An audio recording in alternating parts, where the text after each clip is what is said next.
Boa tarde, boa tarde. Deus abençoe muito você, Deus abençoe sua casa, Deus abençoe toda a sua família. Que alegria, que alegria. Eu, Frei Rinaldo, mas não estou sozinho, não, gente. Em nome do nosso super time, o melhor time da televisão brasileira, estamos aqui com muito carinho, agradecendo o privilégio de poder estar com você, de estar aí no seu ambiente familiar, com mais uma edição do nosso Saúde e Fé. Porque aqui nós temos um propósito, minha gente, queremos cuidar de você, queremos trazer profissionais que nos ajudarão sempre com esse conceito de ajudar na sua saúde física e espiritual. E é tão gostoso, sabe como?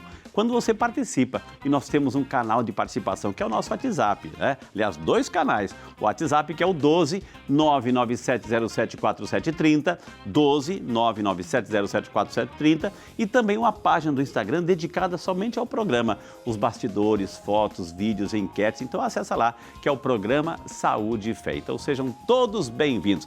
E você já reparou que eu estou aqui num ambiente bastante familiar, porque hoje, no Saúde e Fé, vamos falar sobre o movimento Abril Verde. Olha aqui, Abril Verde.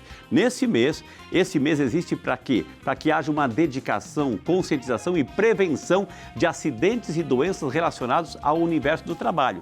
De acordo com os dados divulgados pelo Ministério do Trabalho e Emprego, em 2023, o Brasil, minha gente, registrou quase 500 mil casos de acidentes de trabalho. Quer saber mais sobre a prevenção de acidentes, o direito dos trabalhadores e como cuidar da mente no ambiente de trabalho? Recebemos agora o gestor de Departamento de Segurança do Trabalho do Santuário Nacional de Aparecida, o engenheiro, seu Manuel Valadão, que a gente convida a entrar na salinha da saúde. Engenheiro, boa tarde, bem-vindo, Deus abençoe. Muito obrigado pelo convite. Que honra recebê-lo aqui. A honra é nossa. É importante a gente ter consciência, Manuel, dessa realidade do trabalho, né? O brasileiro, quando vai trabalhar, ele se cuida? Bom, hoje em dia, um sério problema nosso é a conscientização, o cuidar de si, né? O estar sendo proativo nas suas atividades. E a missão da Segurança do Trabalho é fortalecer isso, junto aos colaboradores, os trabalhadores. Então, para que ele cuide, ele tem que ter a instrução. E muitas vezes ele tem um sério trabalho, porque ele está tanto tempo naquele ambiente que ele fala assim, eu faço tantos anos dessa forma, ele esquece do cuidar-se, ele entra no habitual. É aí que a segurança do trabalho tem que agir para treinar o colaborador. Uma vez, engenheiro, eu vi uma reportagem, estava lendo uma reportagem assim que os piores acidentes, né? Eu estou falando agora do trânsito, do carro, assim, acontece praticamente no teu bairro, próximo à rua. Por quê? Enquanto você está numa rodovia, você está atento, você está lá, enfim, é desconhecido, enfim. Quando você chega no teu bairro, né? Ou seja, parece que o teu corpo relaxa, você já conhece tudo, já está familiarizado com o ambiente, assim, com o local, enfim, ali pode acontecer piores acidentes porque você descuida, a tua mente relaxa. Isso também acontece em nosso ambiente de trabalho. Eu conheço, eu sei, etc, etc. E lá, de repente... Exatamente. Como usou o exemplo do trânsito, né? Quando você está próximo de sua casa, no ir e vir, você está praticamente na luz verde. Está tranquilo, né? Pode passar, circular. Mas quando você pega uma rodovia, o trânsito mais intenso, você já fica no laranja, o alerta, até onde eu posso. E o trabalho é assim, estar sempre no alerta. Por incrível que pareça, o habitual do dia a dia e aquele vício de realizar daquela certa forma induz ao acidente. Porque a gente sabe que tem uns pequenos, assim, os contratempos no nosso dia a dia, nossa casa, nosso ambiente de trabalho, enfim, é uma telha que quebra, é um vento, é uma chuva, é um granizo, etc. Então, a pessoa está lá, acha que está dominando o local, sobe naquele telhado, ainda está escorregadio, e o que a gente tem de vídeos, a gente não incentiva nem assistir, mas o que a gente tem de vídeos na internet de acidentes domésticos ou acidentes no ambiente de trabalho é impressionante. Né? Exatamente, o cuidar do lar, né, que a gente fala, é a extensão do seu trabalho e casa, vice-versa, tem que estar sempre com cuidado ativo. Você vai fazer um trabalho, você tem que usar também o equipamento de proteção individual para a sua atividade. Cuidado de acessar um telhado, se você tem os recursos, e evitar muitas vezes fazer sozinho, né? Naquela pressa, às vezes a esposa está cobrando de fazer, mas sim, tem que ter o cuidado, sim. Porque as consequências podem ser trágicas, né? Exatamente. E algumas fatais, enfim. O que é importante? O que o senhor trouxe aqui, engenheiro Manuel? O que é importante a gente perceber? Qual é o conceito que está por trás disso tudo aqui? Isso aqui praticamente é o último recurso, que é o equipamento de proteção individual. Na empresa em si... O famoso EPI. É o famoso EPI. Na empresa, a gente tem que partir principalmente para o EPC, Equipamento de Proteção Coletiva, é criar a condição segura para o ambiente de trabalho. Após essa análise, implementação de sistema de proteção, detecção e que isole esse ambiente, quando não consegue através do EPC, nós implementamos o EPI, que é o complemento, que é o último recurso. Conforme a atividade que vai desenvolver, tem vários tipos e modelos, né? Uma atividade mais básica, o EPI nível mais tranquilo. E dependendo da exposição ao risco, muda essa classificação. Agora, é importante a gente entender tudo isso, porque o senhor é engenheiro aqui do Santuário. Sim. Aqui o Santuário é uma cidade aqui, né? É cosmopolita aqui, né? E então aqui, claro, você trabalha com muita gente, por isso o senhor citou o EPC, né? O coletivo, enfim. Mas aqueles ambientes que têm poucos funcionários, de repente 1 ou 2 funcionários, o conceito também é válido para esses ambientes? Sim, muitas vezes é um sistema de exaustão que você coloca, consegue retirar, remover a poeira. Pode ser até uma empresa pequena, sim, o EPC ele é aplicável também para as pequenas empresas. Normalmente, o que a segurança do trabalho faz? Ela faz a análise do ambiente, faz as propostas de melhoria. Sendo implementadas as propostas de melhoria, a gente consegue otimizar a não utilização do EPI. E, no último caso, implementa o EPC. E após todo esse estudo, tem também o treinamento e as reciclagens também, para o colaborador saber como utilizar, não é somente entregar o equipamento, ele tem que estar treinado e capacitado. Agora, engenheiro, por exemplo, assim, essa é uma tarefa, né? Digamos assim, da Secretaria do Trabalho, enfim, ou é o do empregador que vai lá, olha, eu tenho uma empresa, eu tenho tantos funcionários, então eu tenho esse dever, essa obrigação de chamar um técnico e de me mostrar que naquele ambiente o que é, porque muita gente não faz isso, né? Então a gente contrata trabalho, o trabalho é esse, aquele, pronto, final, dá as roupas, dá o material e não há essa reciprocidade entre a tecnologia e o ambiente de trabalho. O que eu tenho que fazer? O que o empregador tem que fazer? Sim. Toda empresa ela tem aquela classificação nacional de atividade econômica, que através do CNPJ você acha o CNAE, que é essa classificação. Lá tem uma tabela, segundo a NR4, que fala o número mínimo de técnicos, médicos do trabalho, e as empresas que não enquadram com isso, ela também tem que ter o seu PGR, que é o Programa de Gerenciamento de Risco. Aliás, todas as empresas, desde a pequena, média e grande, tem que ter o PGR. Okay. E através do PGR, que é o estudo inicial, consegue avaliar os riscos ambientais, que entra risco físico, químico, biológico, ergonômico e de acidentes. Você consegue fazer o estudo e assim implementar quais EPIs necessários. Ou seja, mas é obrigação do empregador trazer esse conceito, trazer essa tecnologia, essas informações? Exatamente, toda empresa tem que ter o seu PGR.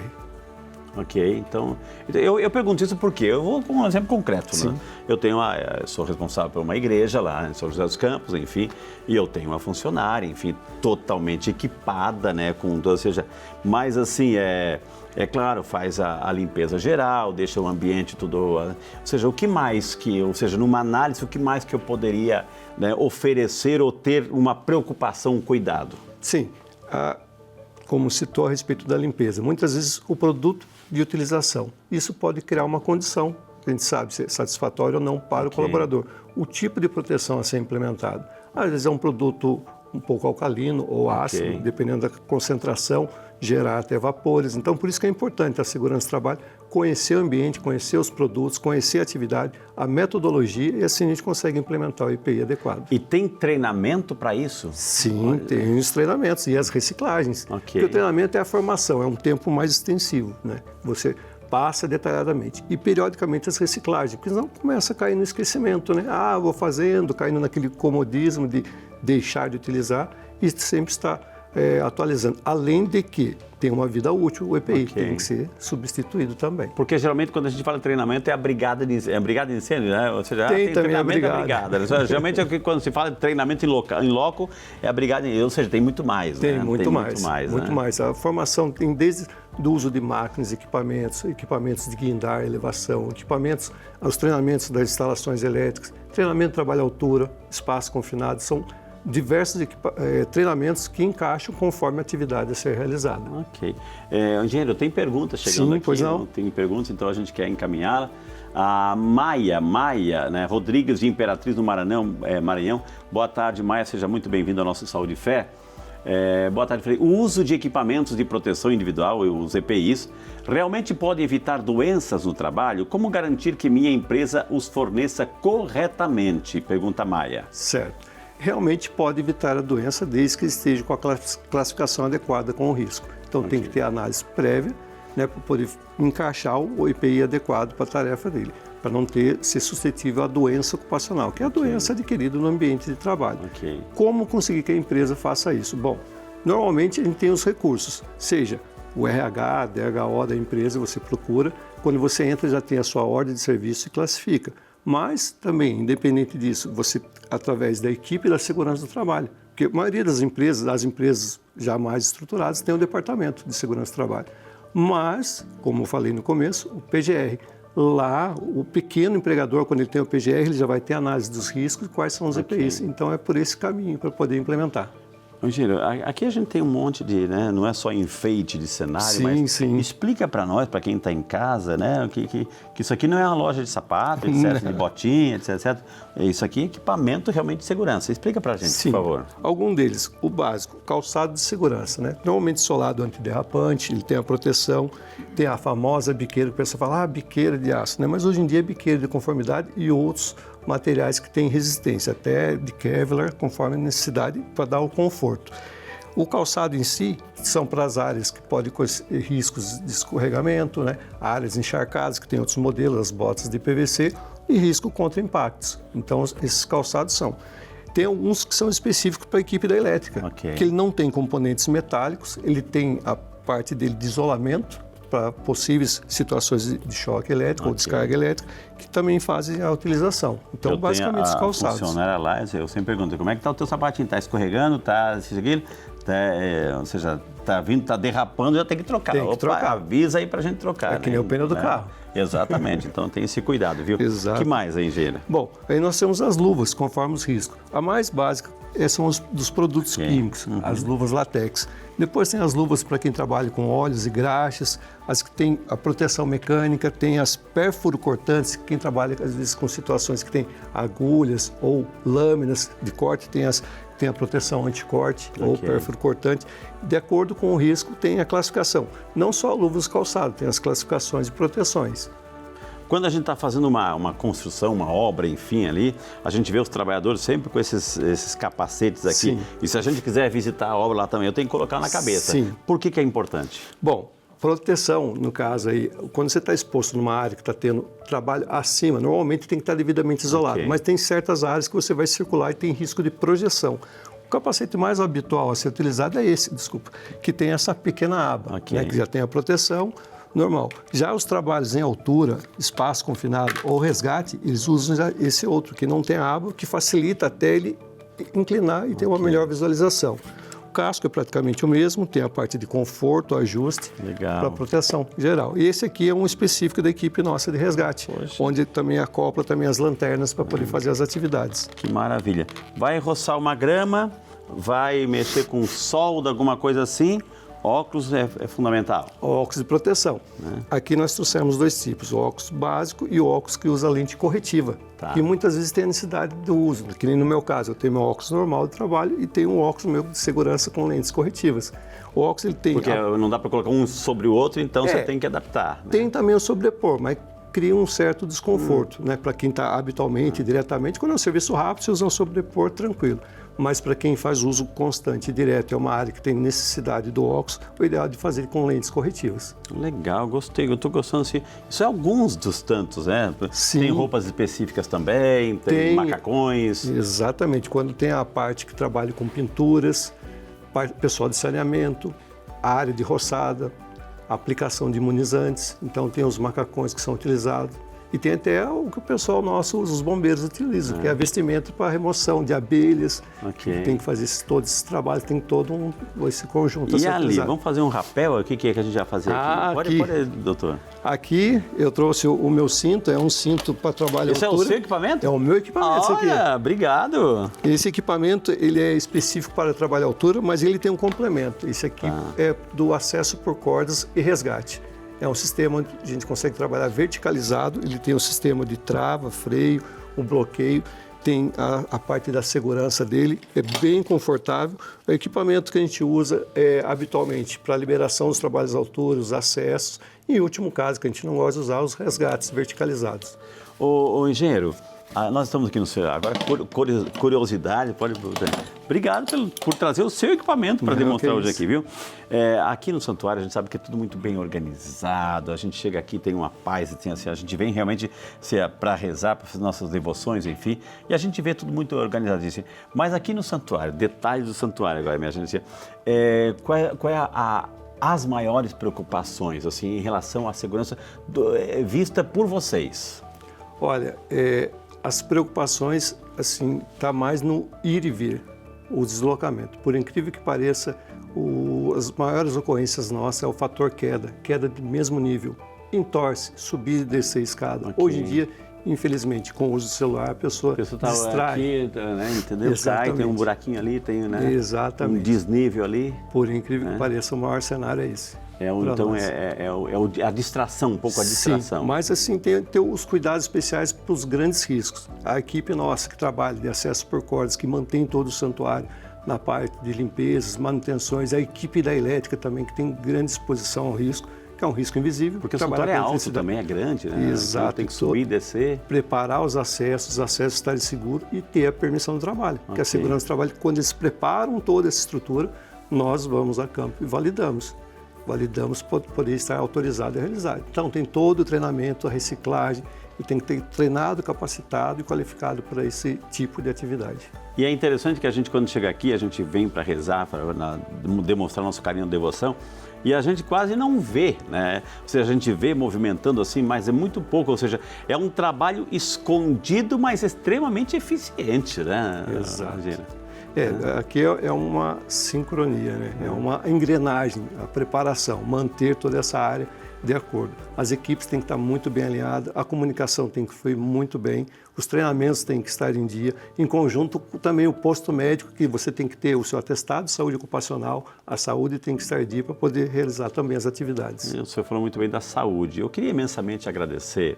Muitíssimo obrigado por trazer o seu material aqui, obrigado por essa aula e nos dar aquela garantia de que quem vem no santuário pode ter certeza absoluta que tem uma equipe maravilhosa de bastidores fazendo de tudo para a sua segurança, viu? Obrigado de coração, viu? E eu que agradeço. E eu vou chamar o intervalo porque na sequência vamos falar sobre saúde no trabalho. Então aqui a gente vai ouvir de gente especializada assim, como ter aquela saúde mental diante das pressões do trabalho. Tudo isso e muito mais no próximo bloco só para você. Minha gente querida, nós falamos no primeiro bloco com o engenheiro Manuel, que ele falou sobre os equipamentos, enfim, demonstrou na parte prática, técnica, a segurança no trabalho. Mas existem outras realidades que a gente também precisa ficar atento em nosso ambiente de trabalho, onde surgem algumas doenças, aquela pressão. Será que toda liderança realmente sabe o que está fazendo? Então, para falar sobre esse assunto, minha gente, eu tenho aqui dois convidados, né? Vamos, ladies first, né, as primeiras damas, a Lívia Cauano, que a gente convida para entrar na salinha da saúde.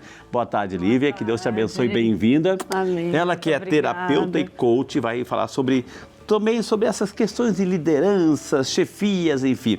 E o outro convidado, minha gente, é o nosso psicólogo André Lefebvre, que vai falar sobre essas doenças que surgem a partir de ambientes de trabalho, muitas vezes tóxicos. André, bem-vindo, que Deus abençoe. Obrigado. Satisfação, né? Bom estar aqui com você. E ele teve aqui recentemente em janeiro. Né? Janeiro Branco. Janeiro Branco, né? A saúde, principalmente sobre a saúde. Foi saúde mental. Saúde mental, né? Então, por favor, André, por favor. Que maravilha. Então, sejam muito bem-vindos. Assim, a gente já teve essa aula prática com o nosso engenheiro, enfim. Né? Vamos falar um pouquinho assim, eu começo com você, André. Como psicólogo, a gente viu assim que nos ambientes de trabalho, o ambiente de trabalho, quando ele é tóxico, aquela pressão, né, pode desenvolver doenças e se pode, quais? Tá, então vamos começar. Vamos começar falando. Quando a gente fala em doença mental voltada para o trabalho, estamos falando de burnout, né? Que é um distúrbio psíquico, onde acarreta doenças, sim, né? Então, o ambiente de trabalho ele pode nos trazer doenças mentais, como depressão, ansiedade E isso precisamos ficar bem atentos, tanto um funcionário quanto a empresa também. Olívia, ambientes assim, todo chefe, né, todo é líder, né? Existe uma diferença do chefe, que é o, digamos, o dono, o CEO, enfim, de lideranças. Quando é que uma liderança assim, poxa vida, não tem o perfil, né? Sim.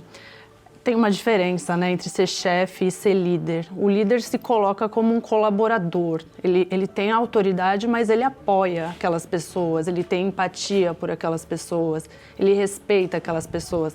Então, a questão do chefe ser aquela coisa hierárquica, Okay. O chefe e os funcionários estão aqui embaixo e muitas vezes eles têm até medo, não conseguem chegar, colocar os pontos, colocar, muitas vezes, um sofrimento ali. O chefe não está nem percebendo aquilo, Okay. porque eles não têm aquela troca. Ele quer resultado. Ele quer o resultado. As custas, muitas vezes, da saúde daquele funcionário.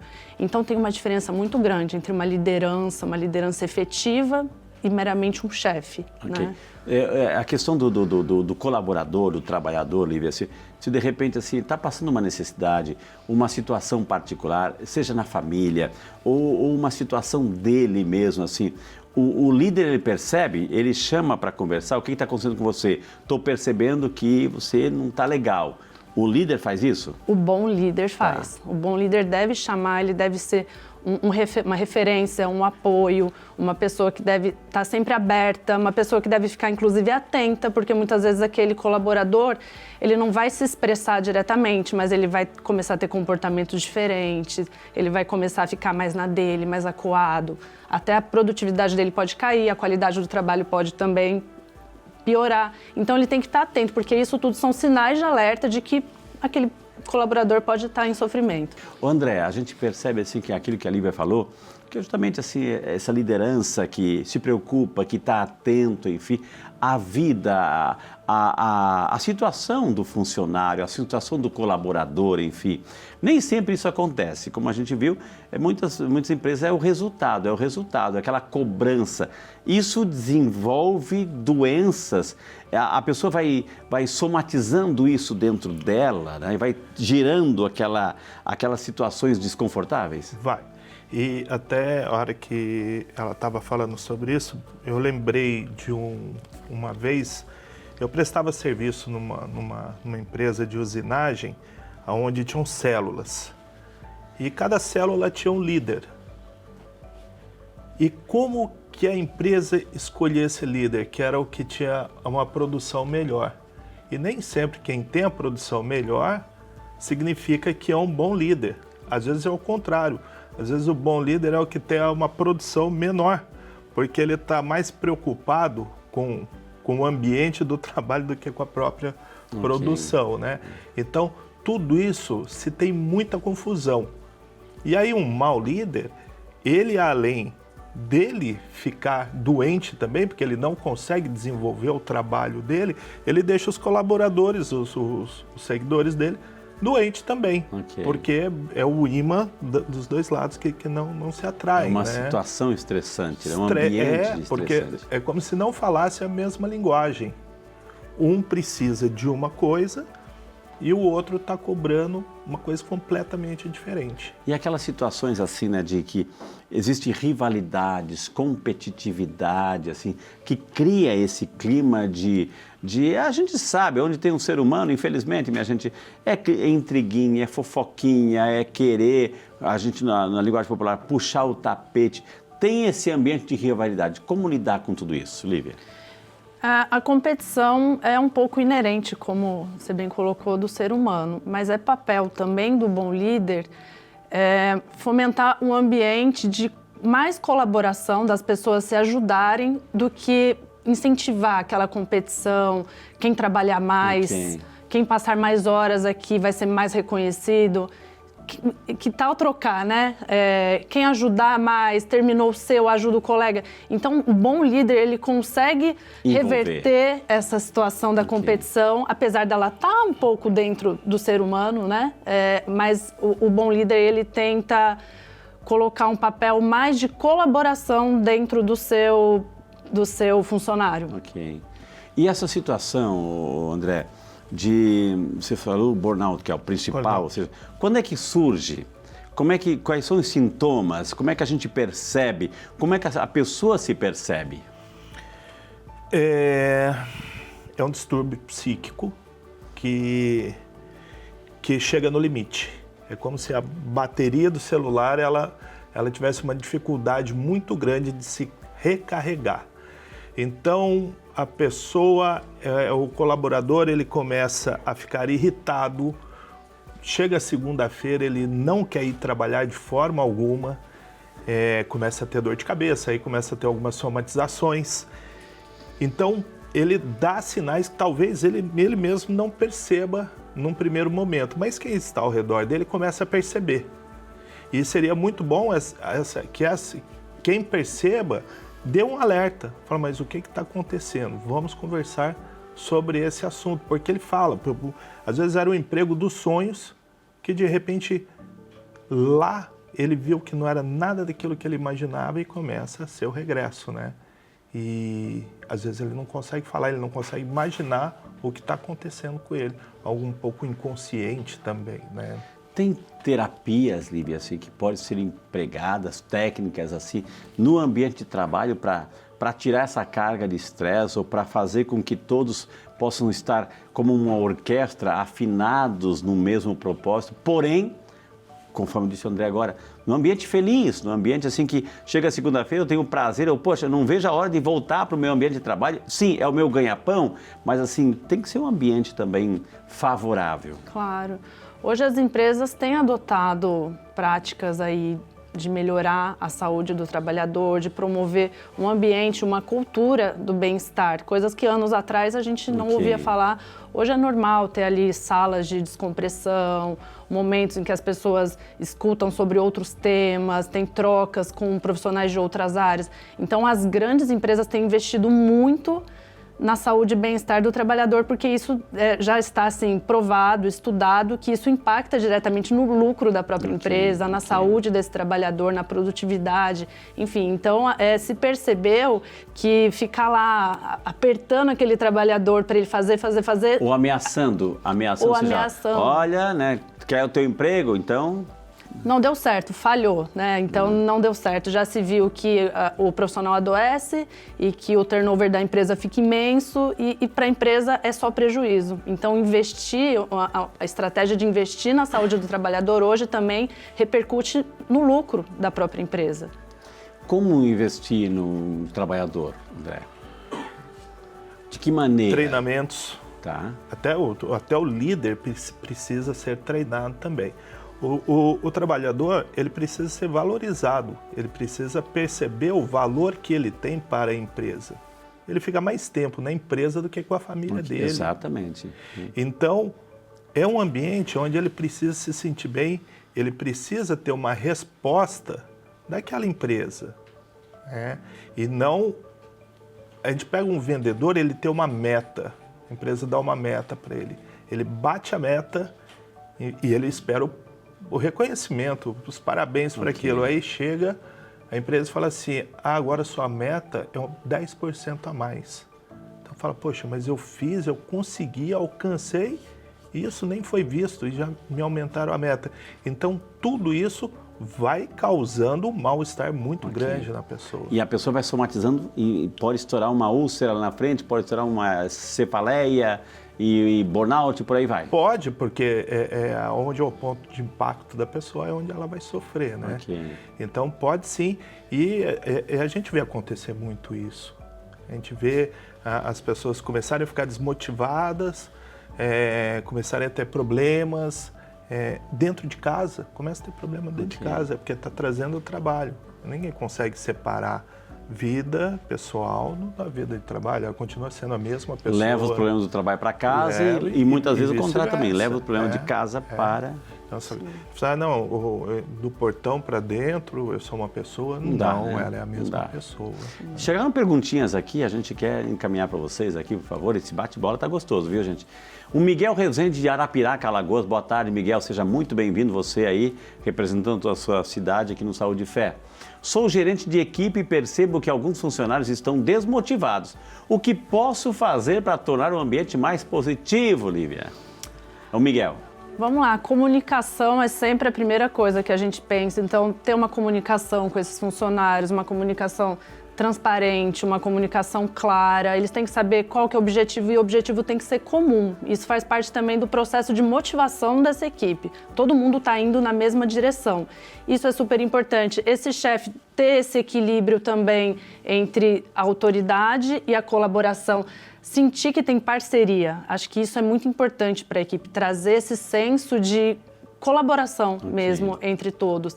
Sentir que esse chefe está do lado no sentido de empatia, no sentido de uma pessoa aberta, que está ali para conversar, que valoriza o descanso. Então, isso também é uma coisa muito legal quando o chefe preza pelo equilíbrio. Ele é exemplo do equilíbrio também. Ele consegue mostrar ali que para ele é importante o equilíbrio entre vida pessoal e vida profissional.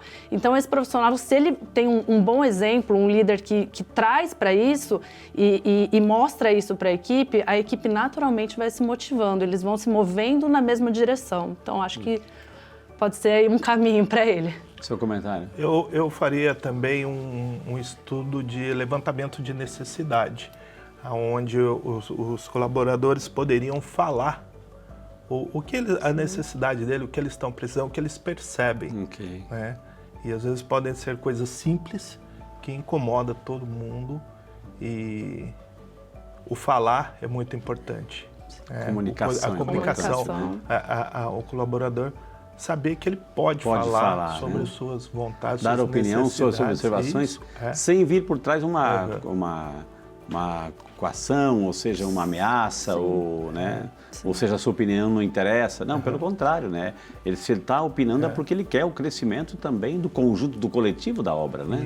E o gerente vai ter várias informações onde ele vai poder melhorar o quanto ele quiser. Exato, ele uma ter todas decisão as informações assertiva. na mão dele. Mais perguntas chegando aqui no Saúde e Fé. O tema tá bom, minha gente. A Esther Gonçalves de Salvador, Bahia. Boa tarde, Esther. Seja muito bem-vinda também você, Esther. Meu gestor acha que falar sobre saúde mental no trabalho é desnecessário. Como posso mostrar a ele a importância desse tema, André? Esther, eu tenho a impressão que esse gestor ele tem um pouco de medo que possa vir a acontecer alguma coisa de afastamento de colaborador, essas coisas. Mas eu acho que seria bem importante que vocês se unissem e, às vezes, até procurar o próprio RH e falar da necessidade de vocês, como isso que foi comentado agora, né? Que vocês possam colocar as necessidades de vocês em questão na empresa que vocês trabalham. Seria muito importante. Quais são os principais erros de um gestor assim que não escuta, que tem medo, é inseguro, enfim? Quais são os principais erros? A comunicação é um dos mais clássicos, a falta de comunicação, a pessoa não está aberta, né, a escutar. A falta de feedback, que também está... Okay. Feedback seria eu falar sobre você e você poder falar sobre mim, que também está relacionado a essa questão da comunicação. Tem uma questão que a gente chama de micromanagement, que é uma pequena gestão, que é quando o chefe ele fica ali nas picuinhas da pessoa, deixa a pessoa começar a tolir aquele funcionário de todos os jeitos e a pessoa não se sente à vontade para trabalhar, não se sente à vontade para performar. Acho que esses são... E a falta de empatia, né? A gente não pode deixar de citar também. Creio que são os erros mais clássicos, assim, que colaboram para um ambiente bem hostil de trabalho. Isso gera o quê? Ambiente de reclamação? Um ambiente de reclamação e de pessoas descontentes, né? Pessoas que não estão felizes no trabalho. Eu acho que a gente não tem que ter a ilusão de que todo mundo vai ser, sim, extremamente feliz. Eu acho que não é isso, mas a pessoa tem que estar minimamente saudável no trabalho. Ela tem que chegar ali com vontade de fazer o que ela está fazendo, se sentir bem, se sentir à vontade, se sentir acolhida. Eu acho que é isso que faz a pessoa performar. Acho que uma coisa não existe sem a outra, né? Exato. Legal. Mais perguntinhas, o assunto tá bom, eles estão interagindo muito bem, minha gente. A Natália Almeida de Timon, lá no Maranhão. Boa tarde, Natália, seja muito bem-vinda. Sempre ouvi dizer que pressão faz parte do trabalho, mas sinto que isso está me prejudicando. Como diferenciar uma cobrança saudável de um ambiente tóxico? Nosso psicólogo. A pressão, né? Tem que ver como que é essa pressão. você está mexendo com o emocional da pessoa, você está incomodando o emocional. Pressão, todo local de trabalho tem pressão. Na escola, os alunos sofrem pressão. Mas essa pressão, ela tem um limite. Ela precisa... O gestor, ele precisa conhecer seus colaboradores, ele precisa entender o limite de cada um. Okay. Né? E quando isso não acontece, se torna um ambiente tóxico, porque aí começam as reclamações interpessoais, falar mal da empresa, falar mal do gestor, falar mal do líder, e aí é como se fosse aquela laranja podre no meio né? Então, precisa tomar cuidado com isso. Sempre, como foi dito, a comunicação ela tem que estar sempre em primeiro lugar no local de trabalho. Lívia, para quem está em casa, né? A televisão é tempo também, né? Para quem está em casa, assim, para quem é um gestor, para quem é um líder, né? Para quem é um colaborador, o que você diria?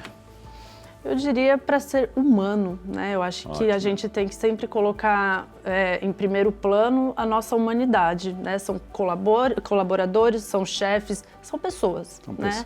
E a gente passa por fases difíceis, a gente tem dias fáceis, dias difíceis, dias de vitória, dias de derrota. Então, seja humano, eu acho que essa é a mensagem principal. Você tem que entender aquela pessoa antes de ser o seu subordinado, a pessoa a quem você vai dar 1000 tarefas. Tem uma pessoa ali por trás, tem um dia a dia, tem uma família. Então, eu acho que isso é o mais difícil de se colocar dentro de um líder que está ali naquela pressão também há tanto tempo. Mas dá certo. Quando consegue, dá certo. Gostei. Tem um ser humano, tem uma pessoa, né? Digníssimo nosso psicólogo, né? E a mensagem para quem está em casa, no sentido assim de que para trabalhar feliz, para poder ter essa liberdade de se comunicar, para poder se expressar, para poder perceber, ou seja, esse ambiente não está me fazendo bem, como é que eu posso fazer, a quem procurar nesse sentido? Antes do trabalho tem a pessoa, precisamos ter o autoconhecimento. Eu preciso saber quem eu sou, a minha necessidade e o meu limite. Então, o trabalho, ele é importante, mas talvez ele não seja o mais importante na sua vida. Você precisa também ter descanso, você precisa ter lazer, você precisa gostar de alguma coisa. Então, na vida não é somente desenvolver um trabalho, mas você tem que se olhar também e ter prazer na sua vida para você ter uma saúde mental para desenvolver um bom trabalho. Prezar por essa saúde mental, viu? Gente, eu queria continuar. A TV Aparecida, convide para outros programas também aqui. A gente vai convidar no Saúde e Fé, viu? Porque vale a pena. Eles falam muito bem, minha gente. Tivemos o prazer de conversar com a nossa terapeuta, coach. O telefone está na tela. Mostra ela aqui, já coloca os contatos para o pessoal na casa. Dá um print aí na Super Lívia Cauano, nossa terapeuta coach. Que com muito carinho está aí os contatos, o Instagram, o telefone. Use, minha gente. Pode usar esses contatos aí para entrar, para perguntar, viu? E o nosso querido doutor André Lefebvre, nosso psicólogo também, pode colocar a foto dele aí. E os contatos, assim, tem aqui o Instagram que você está vendo aí, tem o YouTube, tem os contatos, assessoria, tá tudo aí na tela para você entrar com muito carinho e perguntar para eles, assim, para ter essa saúde mental. Obrigado, Lívia. Obrigado, doutor André. Obrigado, viu, né? Eu que te agradeço, um prazer imenso estar aqui. Muito bom, obrigada mesmo. Isso aqui tem uma audiência tão grande. Você se prepare que vai chover o telefone e e-mail de vocês, viu, gente, né? Obrigado de coração, obrigada. Viu? Que Deus abençoe sempre mais e obrigado pela presença aqui, viu? Obrigada. Gente, depois desse momento tão especial, de tantas informações valiosíssimas, saúde mental, ambiente de trabalho, enfim, humano, ver o humano. Então, quem vê o humano, né, é porque tem uma espiritualidade muito grande no seu coração. Então, chegou o nosso momento de oração. Pai de bondade, rogamos que derrames tua esperança nos corações dos enfermos, que eles sejam renovados em corpo e espírito, sentindo tua presença acolhedora a cada momento. Que a esperança em tua promessa de cura e salvação seja o alicerce de suas vidas. Concede-lhes, Senhor, a graça da cura e a bênção de dias mais felizes. Por Cristo nosso Senhor. Amém. trabalho faz bem, dignifica, né? É o ganha-pão, mas tem que ter o seu ambiente favorável, um ambiente feliz. Então vamos construir laços de humanidade, de boa acolhida em nossos ambientes de trabalho. Quero convidar você agora a segurar bem firme o copo d'água, porque lá do céu vamos invocar uma bênção muito especial para você, com muito amor, com muito carinho. Deus de infinita bondade e misericórdia, ao encerrarmos o programa de hoje, te louvamos e te bendizemos e pedimos de modo especial uma bênção sobre cada filho e cada filha, de modo especial sobre esta água que vamos tomar com tanta devoção. Dignai o Senhor abençoá-la, santificá-la e que através dessa bênção desça sobre cada filho e cada filha toda a bênção, a proteção, a saúde física e espiritual. Em nome do Pai, do Filho e do Espírito Santo. Amém. Pode tomar sua água, essa aqui eu vou repartir para os nossos convidados. E eu quero agradecer de coração, gente. Um bom final de semana. Aproveita para descansar. Descanse com a sua família. Não descuide a parte espiritual também, viu, gente? E a gente tem uma promessa. Semana que vem estaremos juntinhos com mais uma edição do nosso Saúde e Fé. Deus abençoe. Bom final de semana.